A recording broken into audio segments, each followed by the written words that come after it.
What's up mga ka-Big Bites? China may sinabi sa Gilas, wala daw pag-asa sa OQT. Pero bago ka sana magpatuloy sa panunood ay huwag mong kalimutang mag-subscribe sa aking YouTube channel. Update lang tayo sandali sa naging tune-up game ng Gilas Pilipinas kontra sa Taiwan Mustang, jam-packed crowd dahil isang napakaganda at dikit na laban para sa parehong team na ito. Tila Battle of Runs ang nangyari sa buong game. Sa kasisimula ng laban na ito, mainit ang panimula ng Gilas Pilipinas dahil kung hindi ako nagkakamali, 22-8 run ang ginawa nila. Sunod-sunod kasi ang pagpasok ng mga tira nila. Pero tulad na nga ng sabi ko, Battle of Runs ang nangyari, kaya agad nakapag-comeback ang Taiwan dito, na ibaba nila sa 5 points ang kalamangan ng Gilas. Pinangunahan sila ng kanilang star player na si Lopez at Alex Cabagnot. Pero to the rescue naman agad dyan si Dwight Ramos dahil nag-init siya bigla, kaya naman sa second quarter ay biglang umangat na naman sa double digit ang kalamangan ng Gilas, nahirapan ang Taiwan sa bilis ng takbo ng Pilipinas.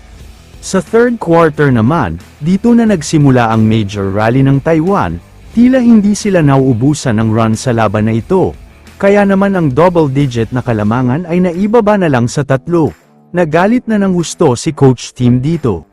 Pero tila nagising ang natutulog na never say die spirit ni Justin Brownlee, dahil pinangunahan niya ang 13-1 run ng Gilas, dahil sa back-to-back 3 points niya. Dito na nga nagsimulang humiwalay ang Gilas. Nagkaroon ulit ng mini-run ang Taiwan para maibaba sa single-digit ang kalamangan, pero lagi nang may sagot dyan ang Gilas Pilipinas, kaya naman tuluyan nang natapos ang laban, nagtapos nga ito sa score na 74-64. Samantala, ayon naman sa iba't ibang post sa social media, nanood daw ng laban ng ilan sa basketball officials ng China, at sinabi nga nila na kung Taiwan daw ay nahihirapan pa ang Gilas, paano na kaya kapag FIBA o QT na? Paalala ko lang na world number 37 ang rankang ng Pilipinas. Ang mga ka-bracket naman nila na Georgia ay world number 23, at ang Latvia naman ay number 6, kaya mabigat talaga ang makakalaban nila.